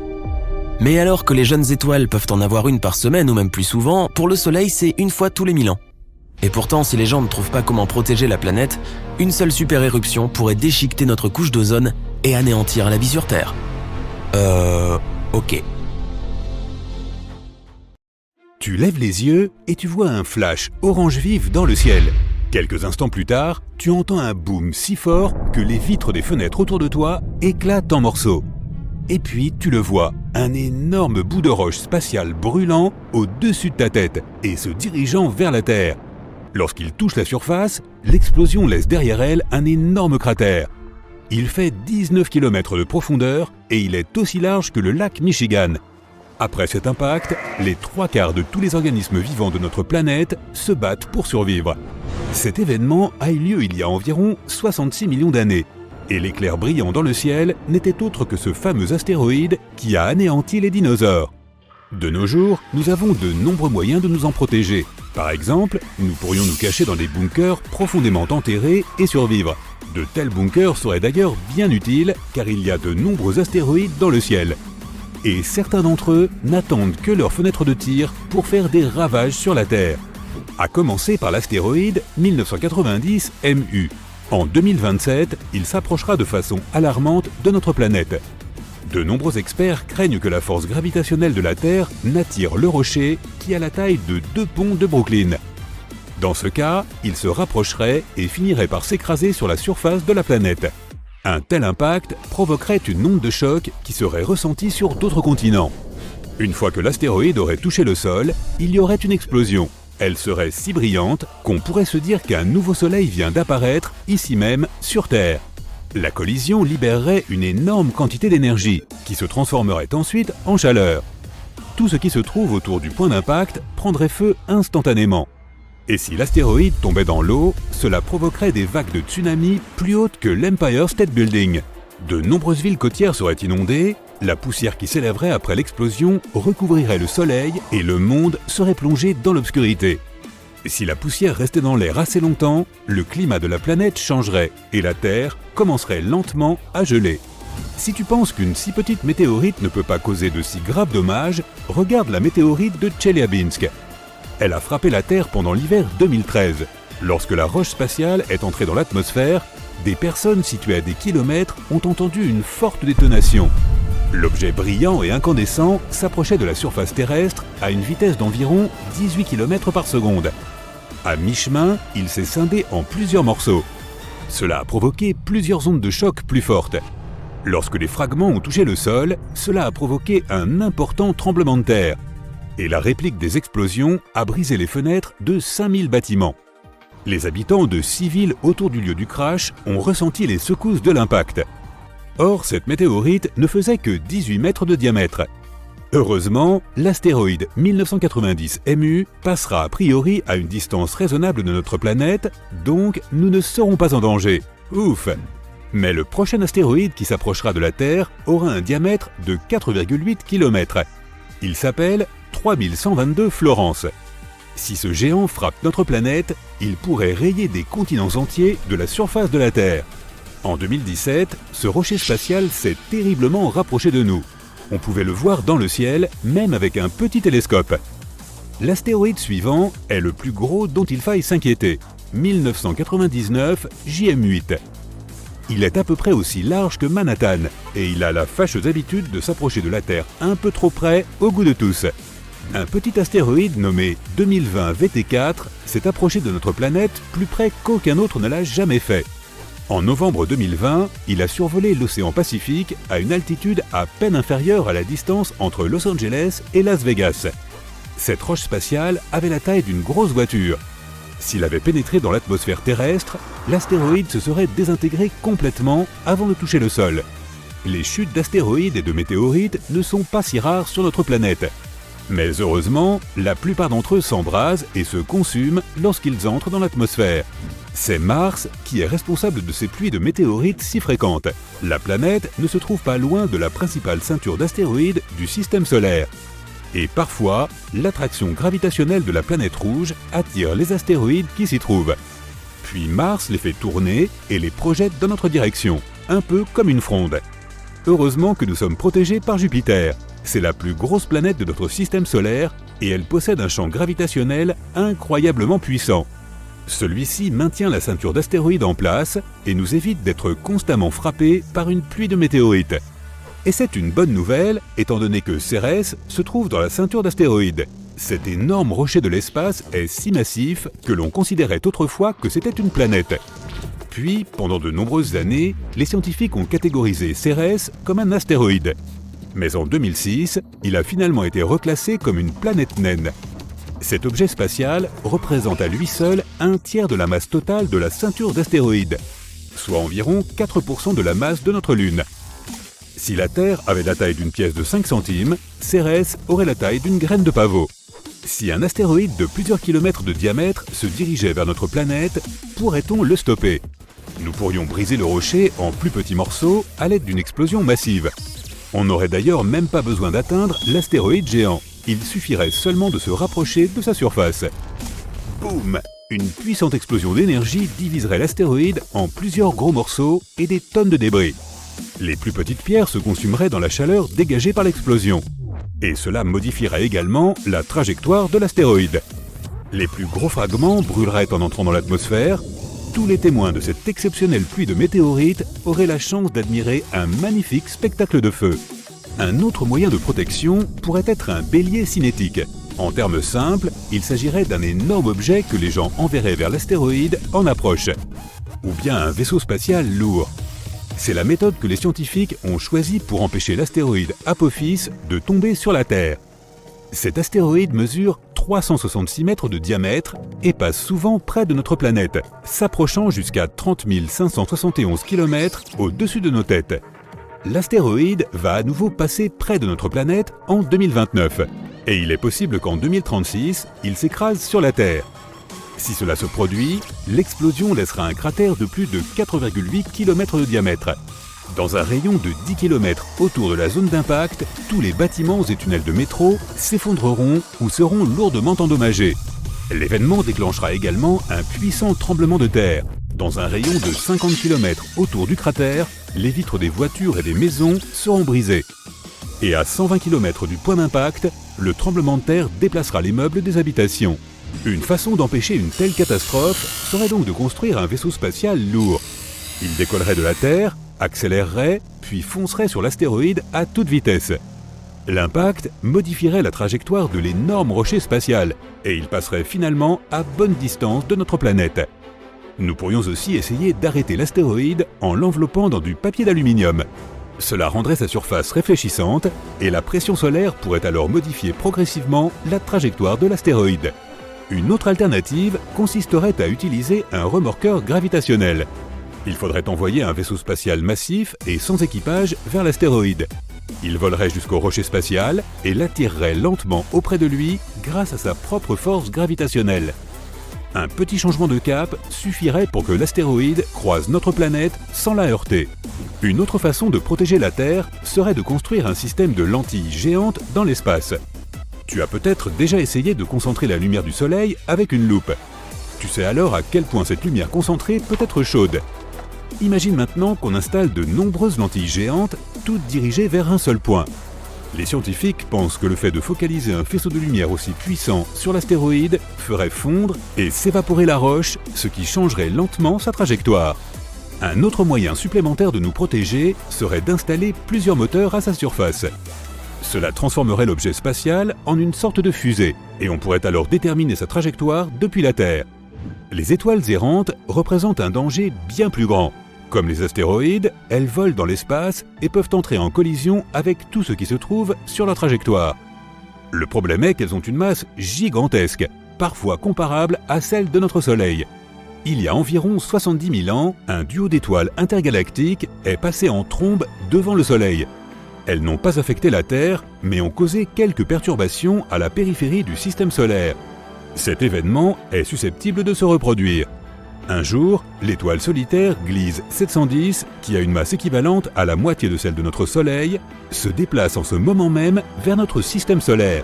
Il est possible qu'elle commence à attirer des roches de la ceinture d'astéroïdes extérieure et à les attirer vers nous. Et alors, les rares pluies de météorites que l'on peut observer de nos jours deviendront un événement régulier. Mais pour l'instant, cette étoile errante est extrêmement éloignée de notre monde. Et il y a plus de chances qu'elle passe à côté de nous sans affecter notre paisible existence. Il fait de plus en plus froid. La température descend très vite en dessous du zéro. Et bien qu'il n'y ait pas de neige, le froid devient insupportable. Du givre apparaît sur le sol, l'herbe et les arbres, et de la glace se forme sur les étendues d'eau à une vitesse incroyable. Grelottant, les gens du monde entier lèvent les yeux vers le ciel. Et leurs mâchoires tombent d'incrédulité. Le soleil est devenu 2 fois plus petit qu'avant. Il ressemble maintenant à une tache lointaine, et il ne sera bientôt plus capable de réchauffer la Terre. Mais le pire, c'est qu'un énorme rocher flamboyant se dirige droit vers les spectateurs horrifiés, et l'impact avec notre planète fera sans aucun doute beaucoup de dégâts. Bon, revenons à notre réalité. La Terre se trouve exactement au bon endroit dans notre système solaire. Elle n'est ni trop près ni trop loin du Soleil, ce qui rend la température sur notre planète non seulement tolérable, mais plutôt agréable. Les scientifiques qualifient souvent Vénus, la deuxième planète en partant du Soleil, de jumelle maléfique de notre Terre, car elle est si chaude et inhospitalière qu'aucune vie n'y est possible. Bien sûr, il y a aussi dans son atmosphère d'épais nuages qui font pleuvoir de l'acide, tandis que les gaz à effet de serre font monter la température de surface à des valeurs insupportables. Mais même si Vénus n'avait pas tout ça, rien ne pourrait y vivre à cause de sa proximité avec le Soleil. S'il y avait de l'eau liquide, elle s'évaporerait trop rapidement, ne laissant aucune chance à la vie de se développer. D'un autre côté, Mars, qui vient après la Terre, est un peu trop éloignée du Soleil, ce qui la rend froide et solitaire. Sa température de surface est en dessous de zéro. Elle ne se réchauffe jamais assez pour que l'eau reste liquide longtemps. Sans parler de l'absence d'atmosphère sur la planète rouge, l'élément qui fournit à la Terre de l'air respirable. Donc, si notre planète se rapprochait ou s'éloignait du Soleil, sa température augmenterait ou diminuerait respectivement. Quelques centaines de kilomètres ne feraient pas une grande différence. L'orbite de la Terre autour du Soleil est de toute façon irrégulière. Et nous nous rapprochons ou nous éloignons toujours un peu de notre étoile. Une distance qui ferait la différence se mesurerait en millions de kilomètres. Et comme on l'a vu au début de cette vidéo, nous verrions le Soleil beaucoup plus petit que maintenant si nous nous éloignions autant. Les températures pourraient ne pas chuter au moment exact du changement, car il nous resterait encore un peu d'inertie thermique. Mais l'hiver suivant, notre planète deviendrait probablement froide pour toujours. Les océans seraient recouverts de glace et le niveau général de la mer baisserait. Et finalement, la glace réfléchirait davantage la chaleur du Soleil dans l'atmosphère et dans l'espace, ne permettant plus à la surface de notre planète de recevoir la chaleur nécessaire. De plus, davantage de glace signifie aussi moins de vapeur d'eau dans l'atmosphère. Or, la vapeur d'eau capte aussi la chaleur, créant des nuages. Donc, plus il fait froid, moins il pleut. Le froid et le manque de pluie ne permettraient pas aux plantes de survivre longtemps. Si bien que des zones glacées et stériles se développeraient rapidement, ne laissant intactes que les zones situées le long de la berge des fleuves, en tout cas pour un temps. Au bout d'un certain temps, les cours d'eau cesseraient aussi de couler, étant soit gelés, soit asséchés en raison de la perte de leur source, à savoir les lacs et les mers qui, bien sûr, gèleraient aussi. Toute vie disparaîtrait aussi autour d'eux. Les plantes d'abord, et avec elles, tout le reste, puisque les plantes produisent à la fois de la nourriture et de l'air respirable. Et à la fin, la Terre deviendrait un immense no man's land gelé. Quant au rocher géant flamboyant dont nous avons parlé, il s'agit d'un astéroïde venu de l'espace à cause du déplacement de l'orbite de notre planète. Jupiter, la plus grande planète de notre système solaire, agit comme un bouclier naturel pour nous contre les roches spatiales. Elle a une masse colossale et la plupart des astéroïdes lancés depuis l'espace sont piégés par sa gravité et tombent à sa surface. Il n'y a pas de vie possible sur Jupiter et sa surface est gazeuse, donc les astéroïdes ont tendance à y disparaître sans laisser de traces. Malgré tout, certains parviennent à dépasser Jupiter et c'est alors que Mars entre en jeu. Elle contribue aussi à notre défense en maintenant en place la ceinture d'astéroïdes entre elle et Jupiter. La masse combinée des deux planètes crée un champ gravitationnel qui ne permet pas aux astéroïdes de la ceinture de voler dans des directions aléatoires, frappant tout sur leur passage. S'il n'y avait pas Mars entre nous et la ceinture, nous serions presque davantage habitués aux pluies de météores qu'à la pluie que nous connaissons. Mettons que la Terre ait remplacé Mars sur son orbite et que nous soyons maintenant quelques centaines de millions de kilomètres plus loin du Soleil. La masse de la Terre est plus ou moins similaire à celle de Mars. Donc, la ceinture d'astéroïdes est toujours à sa place. Mais les températures vont quand même baisser et la vie va bientôt s'éteindre. Mais si Mars restait là où elle est, et que la Terre se déplaçait simplement, ce serait un désastre. Il n'y a aucune chance pour que les planètes tournent autour du Soleil à la même vitesse, car leur masse n'est pas égale. À un moment donné, elles entreraient en collision les unes avec les autres. En tenant compte de leur vitesse, elles se fissureraient et se briseraient toutes les deux, créant peut-être une autre ceinture d'astéroïdes dans notre système solaire. Nous n'aurions pas plus d'espoir si la Terre se rapprochait du Soleil. Outre le fait que l'étoile ressemblerait davantage à une boule de feu géante et impitoyable dans le ciel, sa chaleur ferait fondre les glaciers de notre planète, faisant monter brusquement le niveau des mers. L'eau inonderait de grandes parties des continents et une surface croissante de la planète serait recouverte d'eau, ce qui signifie une plus grande absorption de chaleur. Cela entraînerait une nouvelle hausse de la température. De plus, ces grandes masses d'eau s'évaporeraient rapidement, libérant des tonnes de vapeur d'eau et de dioxyde de carbone dans l'atmosphère. Le dioxyde de carbone est un gaz à effet de serre qui absorbe la chaleur, tout comme la vapeur d'eau. Ensemble, ils retiendraient de plus en plus la chaleur du Soleil, créant des nuages épais et tourbillonnant dans le ciel, presque comme sur Vénus, mais sans l'acide. Et cette épaisse couche de nuages contribuerait aussi à chauffer la surface de notre planète. Au final, la Terre entière se réchaufferait tellement que la vie à sa surface deviendrait globalement insupportable. Seules les créatures les plus résistantes seraient capables de survivre à des températures aussi élevées. Celles qui vivent dans les déserts, par exemple. Malgré la présence de précipitations, qui ne cesseraient pas comme dans le scénario froid, les plantes auraient du mal à s'adapter à ces nouveaux environnements torrides.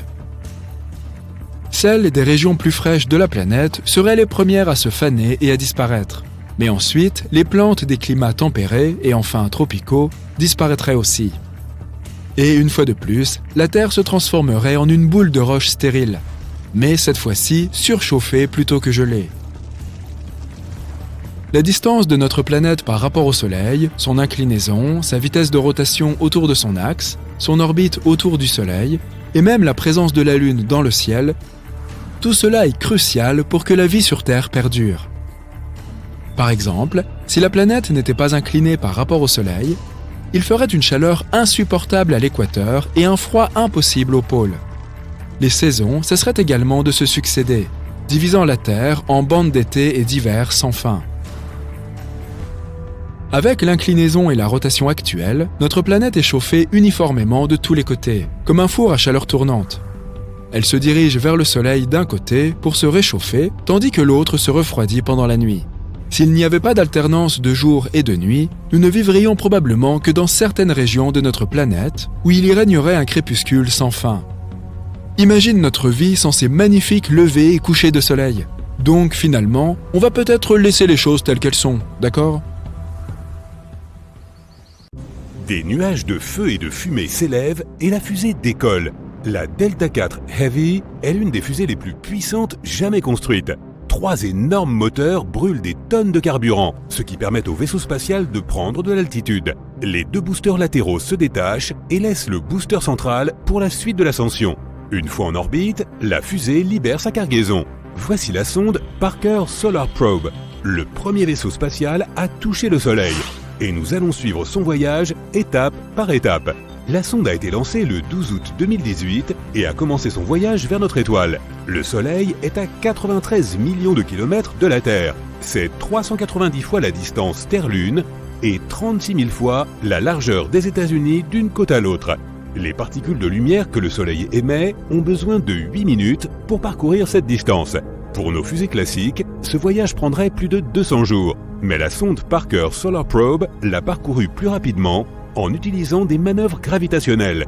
Sur son chemin de la Terre au Soleil, la sonde a tourné autour de notre voisine, Vénus. Il lui suffisait d'entrer dans le champ gravitationnel de la planète et de le laisser s'attirer. À ce stade, notre sonde spatiale a reçu un coup de pouce supplémentaire. Et elle n'a pas eu besoin de gaspiller de carburant. Après avoir effectué une orbite, les moteurs de la sonde spatiale ont modifié la trajectoire et la sonde a quitté l'orbite de Vénus. Elle a reçu suffisamment d'accélération pour se rendre jusqu'au Soleil. Et le 5 novembre 2018, la sonde Parker Solar Probe a effectué sa première approche du Soleil. Avant de toucher sa surface, la sonde a d'abord dû entrer dans l'orbite de l'étoile. Pour y parvenir, elle a effectué encore plus de manœuvres gravitationnelles. Ce n'est qu'ensuite qu'elle a commencé à tourner autour du Soleil, l'objet le plus lourd du système solaire, et dont la gravité est la plus puissante. Ainsi, celui-ci a donné à la sonde une incroyable accélération à chaque passage. La sonde solaire Parker se déplaçait constamment entre 2 points. Ce sont le périhélie et l'aphélie. Regarde, voici le Soleil et voici l'orbite de la sonde en forme d'ellipse. Le point le plus proche du Soleil est le périhélie. Le Soleil attirait la sonde à une vitesse incroyable. À ce moment, la sonde a commencé à s'éloigner de l'étoile. Elle avait encore beaucoup de vitesse et d'énergie, mais elle luttait contre la force gravitationnelle de l'étoile. Donc, elle a progressivement ralenti. Le point où la sonde a perdu toute son accélération s'appelle l'aphélie. La force gravitationnelle de l'étoile l'a emportée et la sonde a commencé à revenir vers le Soleil en reprenant de la vitesse. La sonde a effectué plusieurs cercles en suivant une orbite stable, mais son orbite s'est à nouveau croisée avec celle de Vénus. Une nouvelle manœuvre gravitationnelle. Après cela, la trajectoire de la sonde Parker Solar Probe s'est légèrement modifiée et elle a gagné en vitesse. Le point de périhélie de son orbite est maintenant plus proche du Soleil. La sonde a effectué plusieurs autres cercles en suivant cette nouvelle orbite. Puis à nouveau, elle s'est approchée de Vénus. Une autre approche du Soleil. Chaque rencontre avec Vénus a permis de corriger la trajectoire de la sonde et de réduire progressivement sa distance par rapport à notre étoile. En avril 2021, la sonde Parker Solar Probe s'est finalement approchée du Soleil au point de toucher sa couronne. Bien que la distance réelle entre la sonde et le Soleil ait été de 8,5 millions de kilomètres, cela a tout de même été considéré comme un contact. Regardons la structure de notre étoile en la coupant en deux. Voici le noyau du Soleil. Il fait environ un quart de sa largeur. Ce noyau est 150 fois plus dense que l'eau. En raison de la forte pression et de la température élevée, des réactions nucléaires s'y produisent. L'hydrogène se transforme en hélium et dégage une quantité incroyable de chaleur et de rayonnement. La couche suivante est la zone de rayonnement. c'est là que la chaleur est transférée du noyau aux couches suivantes. Mais ici, les photons ne se déplacent pas vers l'extérieur. Ils peuvent être dirigés n'importe où et réémis de nombreuses fois. Les scientifiques pensent que le temps moyen nécessaire à un photon de lumière pour voyager du noyau à la couche suivante du Soleil est d'environ 10 000 à 170 000 ans. Ensuite, il y a la zone de convection. C'est ce que l'on considère comme la surface du Soleil. Mais ce n'est pas une surface solide. C'est un océan de plasma chaud. Cela ressemble à un nid d'abeilles. C'est parce que le plasma chauffé s'élève des couches inférieures, créant quelque chose comme des mini-geysers. Et tandis qu'il est encore chaud au milieu de ces geysers, les bords se refroidissent, ce qui crée un incroyable motif à la surface du Soleil. Les couches suivantes sont l'atmosphère du Soleil. Tout d'abord, la photosphère. C'est la couche qui émet de la lumière.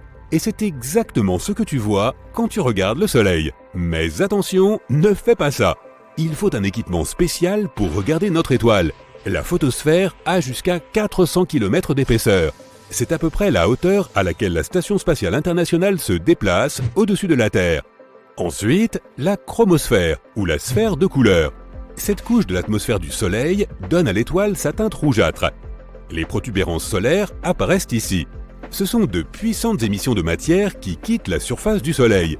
Leur vitesse peut atteindre 700 km par seconde. À un moment donné, elles sont attrapées par le champ magnétique de l'étoile et ramenées en arrière. Et puis, il y a la couronne, l'enveloppe gazeuse du Soleil. C'est là que se produisent les éjections les plus puissantes.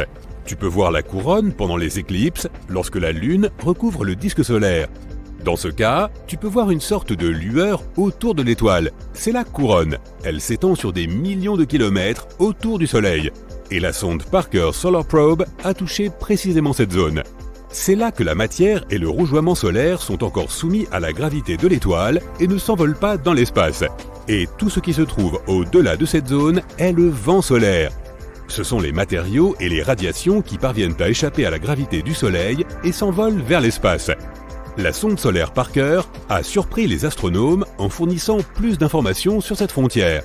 Il s'avère qu'il ne s'agit pas d'un mur circulaire parfait comme nous le pensions. La frontière est discontinue et inégale. Elle ressemble plus à une chaîne de montagnes. Ces régions bosselées ont cette forme à cause du flux irrégulier de plasma provenant de la surface du Soleil. Plus ce flux est important et puissant, plus la frontière est éloignée de la surface de l'étoile. Mais les scientifiques ne savent pas encore ce qui cause exactement cette différence. Après avoir effectué le survol du Soleil, la sonde Parker Solar Probe a poursuivi son voyage et a recommencé à s'éloigner de l'étoile. Les chercheurs s'attendent à 4 autres approches en 2022. En août 2023, la sonde effectuera un survol de Vénus. Elle gagnera en vitesse et s'approchera du Soleil à une distance record. Le prochain survol de Vénus aura lieu en 2024. Avec un peu de chance, la sonde Parker Solar Probe sera capable de résister aux températures élevées et aux radiations à proximité du Soleil. Heureusement, les scientifiques ont pris soin de cela. La sonde a un bouclier solaire. Il est fixé sur le côté de la sonde qui fait face à l'étoile. Il a la taille d'une fenêtre de maison et une épaisseur de 10 cm. Il est fait d'un matériau spécial qui peut résister à une température d'environ 1370 degrés Celsius. C'est presque 6 fois plus élevé que la température d'un four de cuisine classique. Le corps de la sonde est fait d'un matériau blanc qui reflète la lumière du Soleil. Tout l'équipement scientifique est placé au centre de l'ombre de ce bouclier. Si les rayons du Soleil frappent de près le corps non protégé de la sonde, tous les équipements seront hors d'usage en quelques dixièmes de seconde. La sonde solaire Parker est équipée d'un instrument d'investigation des champs électromagnétiques. Il s'agit d'un système permettant de mesurer les champs électriques et magnétiques, les ondes radio, la température et la densité du plasma. L'imageur à grand champ de la sonde Parker Solar Probe, ou WISPER, est un télescope optique, celui-là même qui a pris ces images étonnantes du plasma en mouvement dans la couronne de l'étoile. Ces courants sont ce que tu vois pendant les éclipses solaires. L'enquête sur les protons et les électrons du vent solaire mesure les protons, les électrons et les ions d'hélium.